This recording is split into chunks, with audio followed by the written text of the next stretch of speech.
तू आई के जात तारू खिसियाई के गौरा सुपली लाई देनी पूजा कर छठी माई के बारे बार तू आई के जात तारू खिसियाई के गौरा सुपली लाई देनी पूजा कर छठी माई के काठी हम भूलनी ए धनिया कोहरे की तैयारिया एक बेर दो बेर तीन बेर चार बेर पांच बेर गेला बजरिया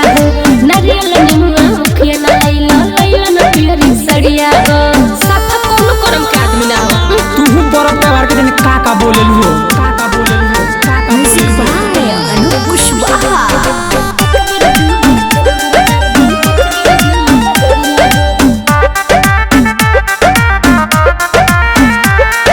बतिया हमर माना धनी ठेकुआ खाली छाना धनी मार्केट पूरा बंद होकी कहतनी जे जानो धनी गुस्सा हमरा कोई चाहिए तरवा करतनी सुनी सुनी बोला ना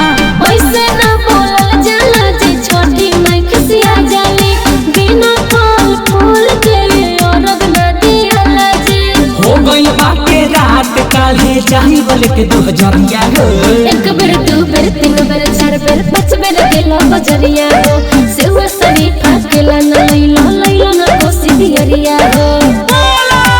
बोला छठी मैया की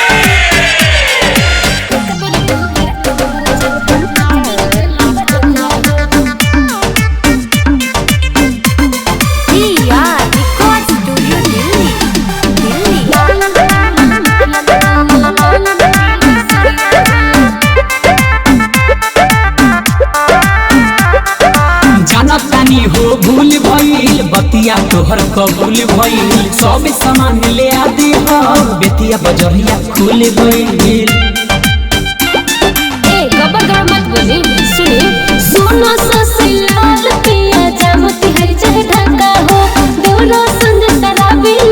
लेली हो पड़ाका हो अब बिना कुछ भूलम हम चालू करतन गड़िया